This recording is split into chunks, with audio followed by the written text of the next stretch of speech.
Ratni izvjestitelji su imali zadaću da istinom prodru u svijet, istinom o agresiji na našu domovinu. Mislimo da smo u tome uspjeli i u tome su nam priznanje odali i međunarodne institucije i predstavnici Ujedinjenih naroda i mislimo da i u budućnosti ćemo to činiti da bismo održali dignitet Domovinskog rata i sva poštovanja prema našim braniteljima u Domovinskom ratu.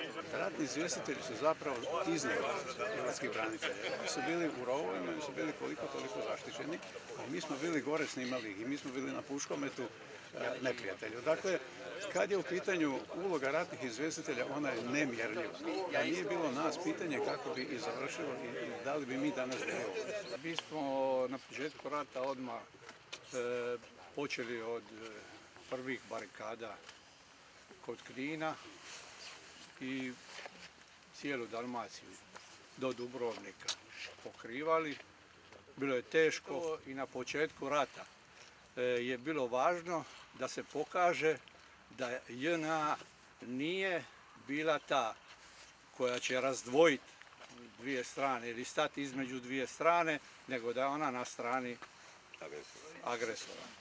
Ja sam Dubravka Vukoja, ratna novinarka, izvještavala sam za Hrvatski radio i ujedno sam dobila zadatak da osnujem prvi ratni radio u Hrvatskoj, to je u Grubišnom Polju.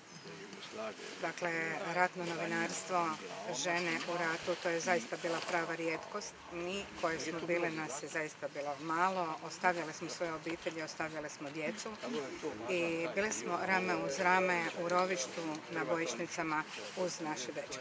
Prije svega tjeralo me veliko domoljublje.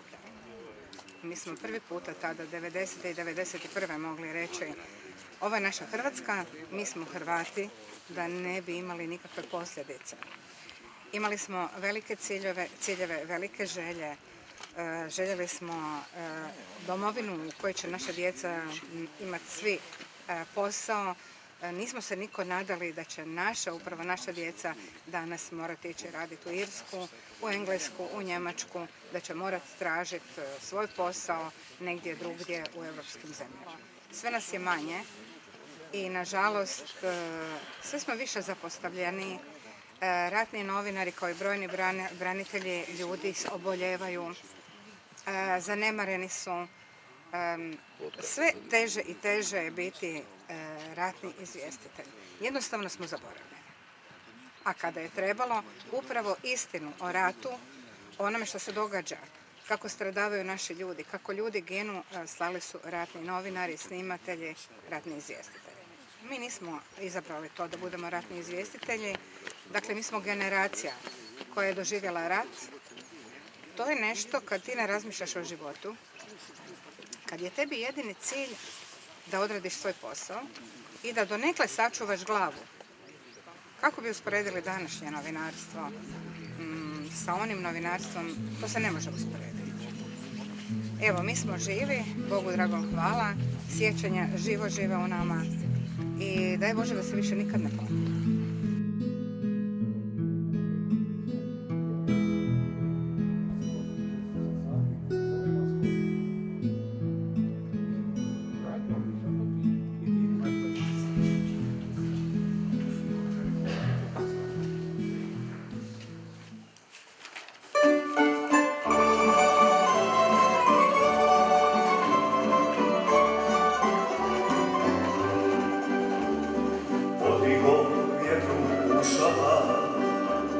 S pjesmama liša i cvijeća, divan si ti u to doba, ljepote pune si dan. Oh,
Domovina je sad, svakoga ti rado primaš, ljepotu pružaš mu dar.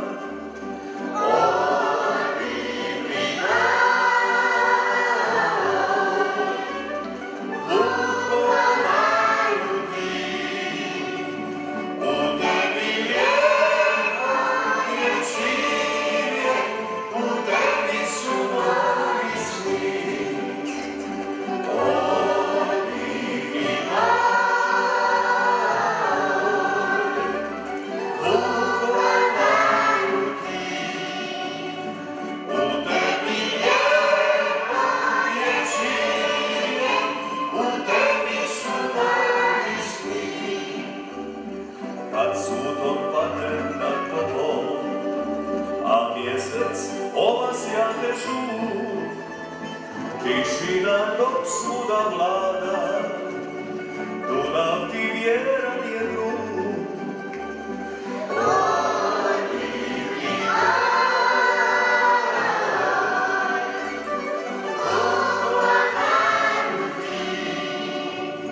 U tebi lijepo je živjet, u tebi su moji svi.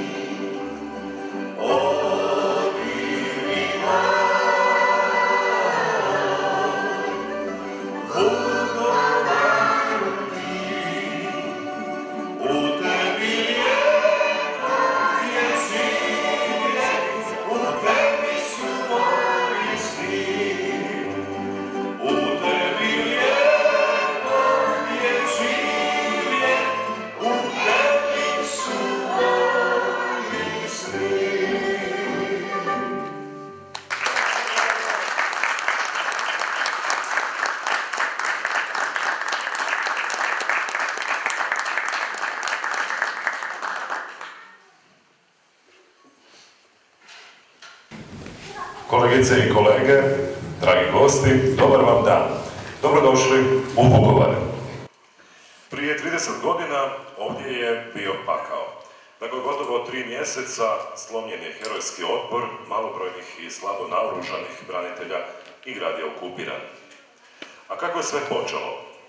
1990. godine ratni izvjestitelji Hrvatske radiotelevizije izvještavali su o brojnim mitinzima ugroženih Srba koje je organizirala Srpska demokratska stranka i tako širila paniku i neprijateljstvo do jučerašnjih susjeda Srba prema ostalom nesrpskom stanovništvu.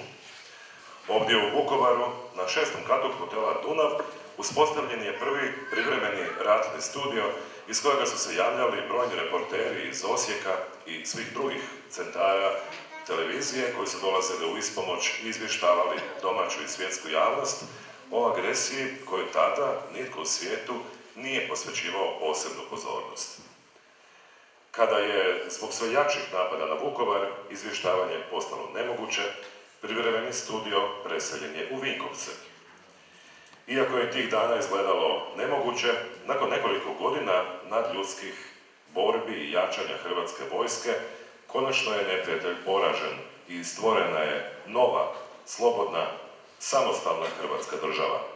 Ostvaren je vjekovni san hrvatskog naroda, kojega i danas sanjaju mnogi veći i brojniji narodi od nas, a nisu ga ostvarili. Mi imamo svoju državu, svoju domovinu. Na nju smo ponosni. Pa pozdravimo domovinu.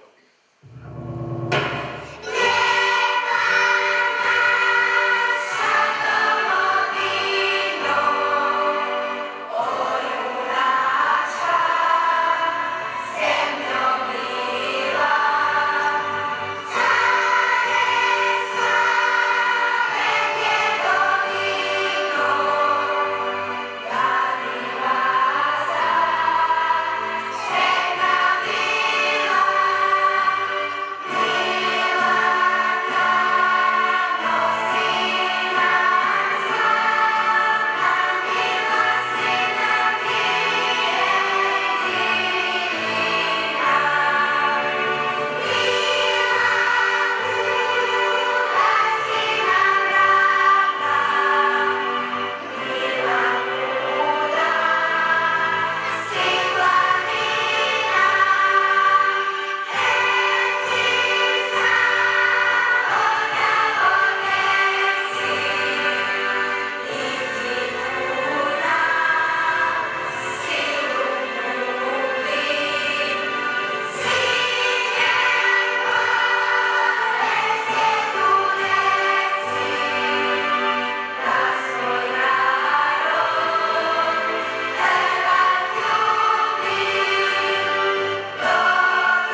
svjedocima prisjetit ćemo se i onih koji više nisu među nama, koji su položili svoje živote na oltar domovine, među kojima je i 7 naših kolega. Žarko Kajić, Gordan Lederer, Đuro Podboj, Nikola Stojanac, Željko Ružičić i 2 Vukovaraca, Siniša Glavašević i Branimir Polovina. Odajemo im dužnu počast minutom šutnje.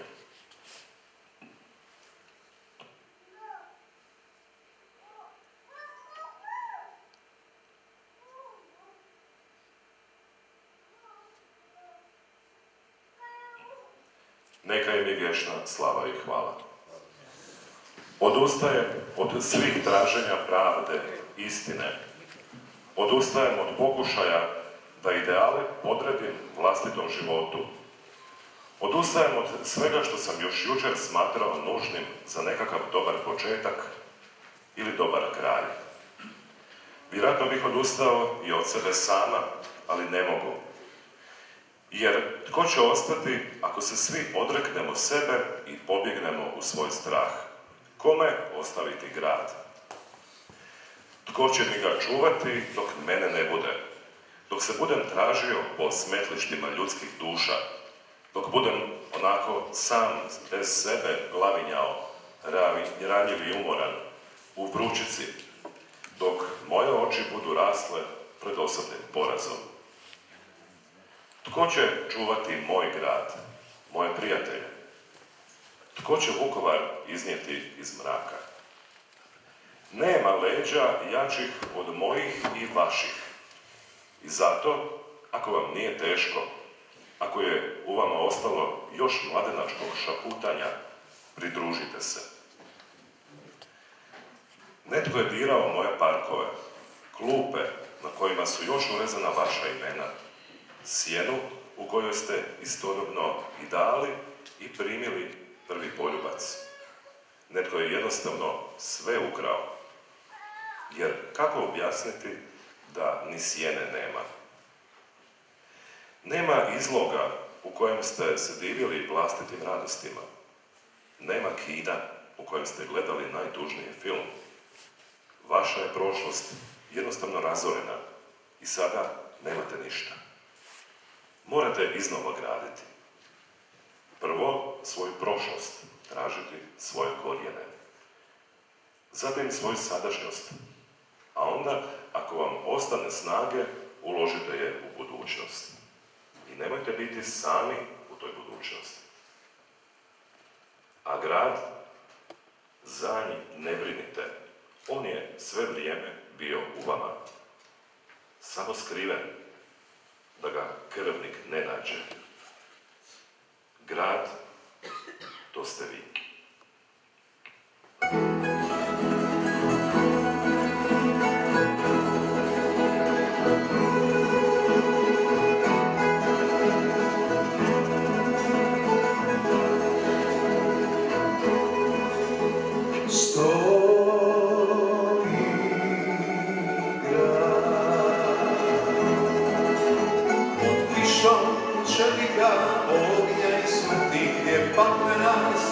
Svoj zadnji ples vrti, stoji grad, stoji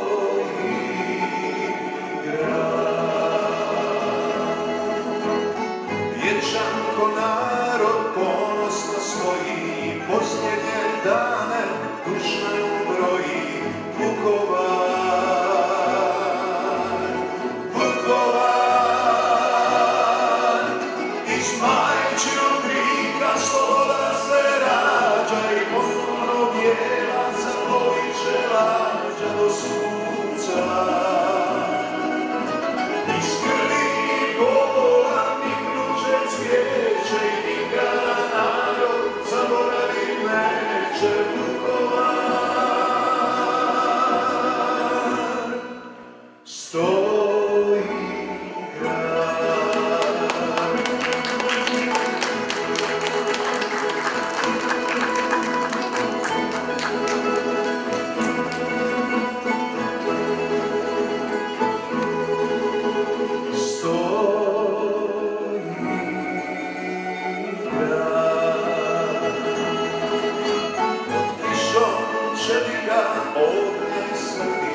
paklena sila svoj zadnji presvrti, stoji grad, stoji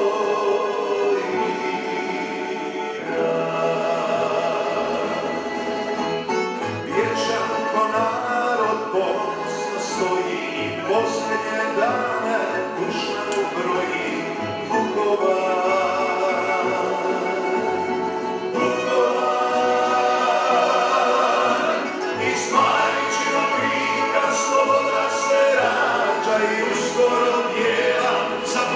Lađa do sunca iz krvi i bola niknuće cvijeće i nikada narod zaboravit neće Vukovar. Stoji grad,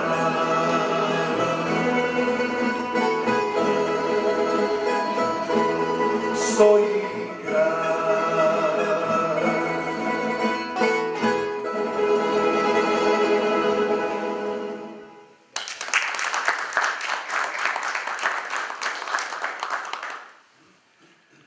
A sada ćemo pogledati kratki presjek uloge ratnih izvjestitelja Hrvatske radiotelevizije u Domovinskom ratu. Na jednom od položaja u okolici Siska samom su predviđanja prvih ljudi obrane Tomišljavgrada kako će se neprijatelj nakon velikih gubitaka na Ivačku dan poslije velikog napada neprijatelja. U okruženju više od 1200 dana. Završje izgleda da je, ali još uvijek se puca. Ovo je ulazi na cestu prema Vrat planini. To je najteži dio puta preko Sovjetske. Mjesto na ulicu Crnogorske polje. Posjetite me predavim program Hrvatske radiotelevizije. Još uvijek ne izravno preko odašiljača na Čelavcu, ali... Potvrda oko nas radovi teškim borbi. Dovolka se bitka borila za svaki metar.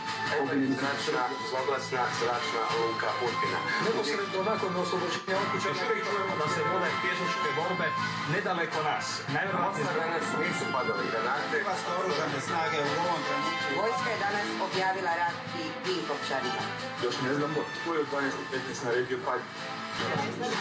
Vojska je danas objavila rat. Odlučujući napad na brdo Srđ, odnosno tvrđavu Imperijal, ključ obrane grada Dubrovnika. Malobrojni dubrovački branitelji iz 163. brigade i policije, uz pomoć pripadnika 4. brigade i Kosovaca, odbili su tijekom studenog nekoliko snažnih napada na Srđ.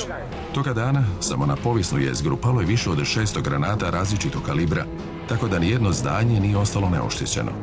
Sljedećih 7 dana Šibenik je bez struje i vode trpio cjelodnevna granatiranja i bombardiranja. Borbe vođene su početkom veljače za selo Kašić, no hrvatski branitelji su rijetko viđenom požrtvovnošću usprkos znatnim žrtvama uspjeli odbiti odlučne protuudare neprijatelja i nanijeti mu vrlo velike gubitke. Opći napad na Gospić Srbi su pokrenuli početkom rujna. Zrakoplovi JNA raketirali cijelo to područje. Nažalost, zbog toga je Gospić platio visoku cijenu i uz Vukovar postao najrazrušeniji grad Hrvatske. Srpski pobunjenici bili su svjesni da bi padom Karlovca presjekli Hrvatsku napola, pa su još u ožujku 1991. počeli napadi na hrvatske policajce. Velikosrpski agresor 5. prosinca 1991. organizirao je opći napad na cjelokupnom osječkom bojištu. Uz velike žrtve branitelja, agresorske snage su ipak zaustavljene kod Nemetina i smjera Klise u pokušaju proboja na istočnom i jugoistočnom ulazu u Osijek. Vukovar, stari hrvatski grad na Dunavu, doživio je najtragičniji dan svoje povijesti. 18. studenoga 1991. pomahnitali ga je neprijatelj zaposjeo i počinio teške zločine neviđene još od Drugog svjetskog rata. Branitelji su uzvraćali udarce. Trpinjska cesta postala je grobnicom neprijateljskih oklopnih snaga. Tijekom tromjesečnih borba uništeno je oko 300 tenkova i 30 zrakoplova. 15.000 napadača ubijeno, a još više ranjeno. Istoga dana kad je pao Vukovar i na drugome kraju Hrvatske počinjen je još jedan bezumni zločin. U Zadarskome zaleđu u Ravnim Kotarima četnici su upali u Škabrnju i potajno smaknuli 84 branitelja i civila, a selo sravnili sa zemljom. Junačka obrana Vukovara postala je simbolom hrvatskog otpora velikosrpskoj agresiji, a vukovarske žrtve temelj su hrvatske slobode. Zbog svega toga, Hrvatski je sabor 18. studenoga proglasio Danom sjećanja na herojski Vukovar.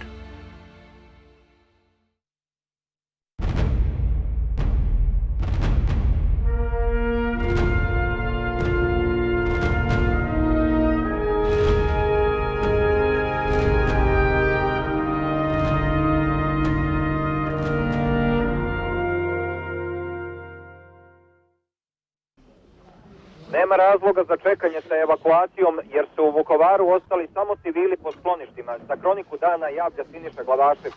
Maratonski pregovori koji su počeli još jučer i imali svoje uspone i padove, na radost 15.000 preživjelih odraslih osoba i 2.000 djece, polako ulaze u svoju završnicu. Europska mirovna misija nije ušla u grad, iako se to očekivalo, ali sudeći po posljednjim telefonskim razgovorima sa gospodom Budišom, Granićem i Tusom, postoje realne mogućnosti da evakuacija uz prisustvo mirovnjaka počne još sutra. No ne treba zaboraviti i na ranije pokušaje realizacije nekih dogovora koji su nužno bili komplicirani. Svi stoga sa strepnjom očekuju dalji razvoj događaja i nadaju se da će uskoro vidjeti konvoj. Slika Vukovara u 22. satu 87. dana ostaće svjedocima ovog vremena zauvijek u sjećanju, a vetinski prizori nižu se do beskraja, miris paljevine, pod nogama se osjete ostaci trepoblja, građevinskog materijala, stakla, ruševine i jeziva tišina.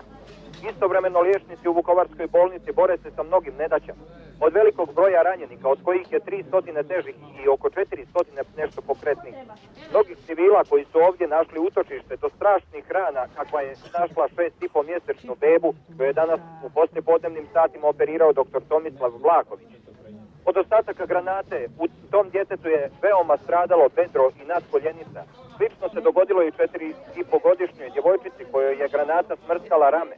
Još nedavno smo javljali o stradanju jedne buduće majke i njena nerođena djeteta. Vreme takvih slučajeva civilizacija nije u stanju podnijeti. Plinska gangrena, svi se ovdje nadaju, neće više nikada darovati medicinom. A ovoga trenutka evo dobijam i podatke o završenim pregovorima. Konvoj kreće sutra u 10 sati, imat će kapacitet 600 pacijenata. Ići će relacijom Vukovarska bolnica, Priljevo, Lužac, Bogdanovci, Marin, Zidine, Nušta. U civilnim skloništima naselja Borovo sutra će također biti uspostavljen kontakt gdje ima negdje oko 200 ranjenika i također će biti priključeni evakuaciji stanovništva u sljedećim danima. Nadajmo se da je mukama po Vukovaru kraj.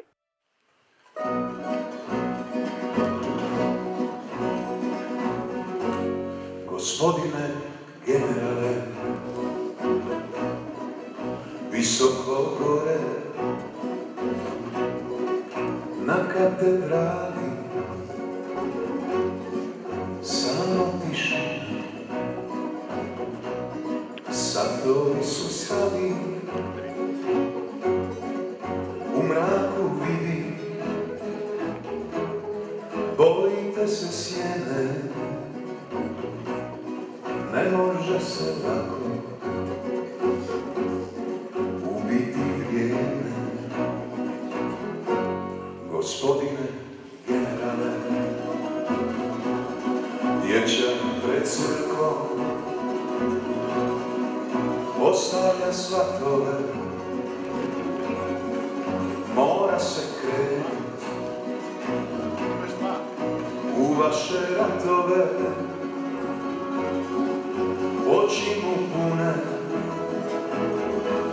zvjezdanog praga, a mirno korača srca bez straha. Gospodine generale, ako sa vjetrom neki župac budi, to puca srce hrabri ljudi i reći ću vam samo još jednu stvar.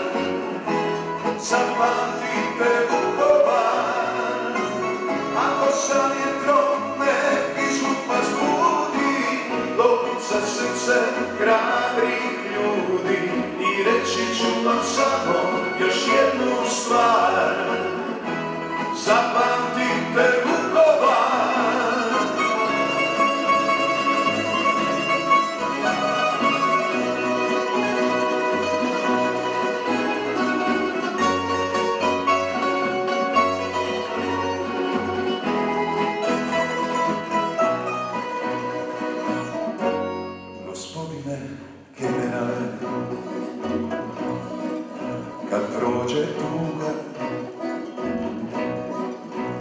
Vjetra jecanje,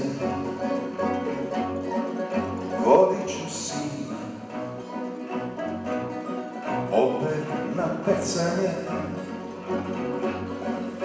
djeci ću pričat beskrajne priče, sve livade opet zelene biće. Gospodine generale, ako sa vjetrom neki zvuk vas budi, dokuca srce hrabrih ljudi i reći ću vam samo još jednu stvar. Zapamtite Vukovar, ako sa vjetrom neki zvuk vas budi, dokuca srce hrabrih ljudi i reći ću vam samo još jednu stvar. Zapamtite Vukovar i reći ću vam samo još jednu stvar. Zapamtite Vukovar.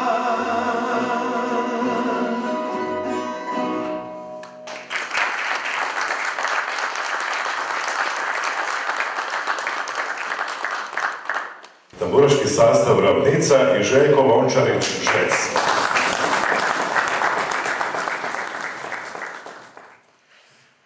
Agresor na Republiku Hrvatsku imao je moćnu vojnu tehniku. Isto tako imao je dobro organizirane obavještajne službe koje su preko svojih medija širile neistinu u Republici Hrvatskoj. Svi znamo da kad se neistina izgovori više puta za prosječnog građanina Europe, ona postane zapravo i istina. Ona nikad neće biti istina, ali u ljudima odzvanja kao istina. I tu je veličina ratnih izvjestitelja koji su se zapravo kroz ton i sliku koju su slali sa bojišta, sa raznih dijelova Hrvatske, istinom borili protiv neistine.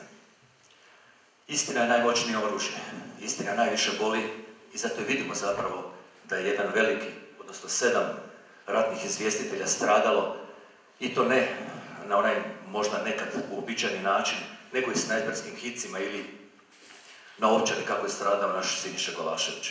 Stoga vam se uistinu zahvaljujem za sve što ste učinili i želim vam ugodan boravak u gradu Vukovaru. A evo, želim se obratiti u ime našeg župana, gospodina Damira Dekanića, koji je zaista u velikim obvezama ovih dana, vezano i za obilježavanje stradanja Vukovara i uopće po cijeloj županiji, uz te mnoge obaveze mi se trudimo iz županije biti nazočni na svim ovim obilježavanjima. Pa evo, ovim putem vam želim zaželiti i daljnji rad da vam bude uspješan, a isto zahvaliti za svi ovi 30 godina što ste radili i izvještavali pravovremeno, ali isto tako istinito i želim da u budućne budete uvijek na tom istom tragu. Poštovani članovi Zbora ratnih izvjestitelja Domovinskog rata, Hrvatske radio i televizije, cijenjeni izaslanici i svi poštovani gosti. Sve vas ovdje okupljene pozdravljam u ime potpredsjednika Vlade i ministra hrvatskih branitelja gospodina Tome Medveda i u svoje osobno ime. Iznimno mi je čast sudjelovati danas na obilježavanju zapravo dviju obljetnica, 30 godina od početka ratnog izvještavanja i 15 godina aktivnog djelovanja udruge, koja svojim nesebičnim predanim radom i danas požrtvovno radi na tako važnom pitanju za cijelu naciju, a to je promicanje istine o Domovinskom ratu. Upravo za tu istinu doprinos ratnih izvjestitelja je nemjerljiv. Tada, na početku rata, osim s velikosrpskom agresijom, primorali smo boriti se i s nerazumijevanjem, laznim izvještavanjem, blokadom medija, nezainteresiranošću i nerazumijevanjem međunarodne zajednice. Ratni izvjestitelji su u tim teškim trenucima, nezavidnim okolnostima odigrali iznimno značajnu ulogu i izvojevali pobjedu Hrvatske i na medijskom prostoru. Svojom hrabrošću, prisebnošću na terenu, često ne mareći za vlastitu sigurnost. Nažalost, brojni među njima dali su i život za domovinu. Njih ćemo se ovdje posebno sjetiti i misije koji su nam u zalog ostavili da nikada ne odustanemo od promicanja vrijednosti Domovinskog rata i da nikada ne odustanemo od promicanja istine. Ministarstvo hrvatskih branitelja i dalje će uzdano prenositi i čuvati istinu sjećanja na Domovinski rat, kao i sjećanje na sve koji su u tom ratu poginuli, nestali, na sve branitelje, novinare, snimatelje, tehničare i sve koji su nas svojim zalaganjem zadužili, koji su sa svojim radnim mjesta pronosili istinu nastojeći promijeniti percepciju u svijetu i odnos prema ratu u Hrvatskoj u ono vrijeme i u tome su uspjeli. Na nama je da nastavimo živjeti za istinu. Hvala vam svima.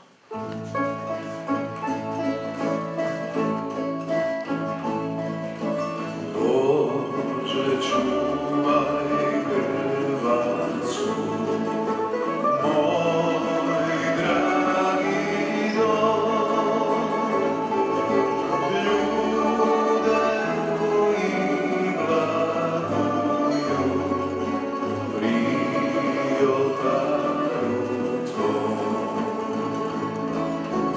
Nek se sliju molitve, sve u jedan glas, čuvaj ovo sveto te, blagoslovi nas. Ako treba, Gospode, evo primi zavjet moj, pusti život od mene, da ga podaj njoj. I u dobru i u zlu, budi s nama, budi s njom. Bože, čuvaj Hrvatsku, moj dragi dom.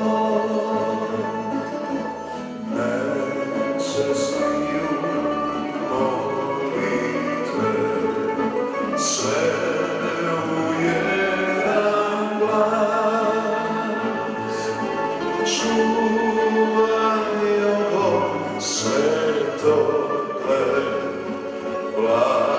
blagoslovi nas. Ako treba, Gospode, evo primi zavjet moj, pusti život od mene, pa ga podaj njoj.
Ovime je i naša današnja svečanost završena. Doviđenja, dogodine.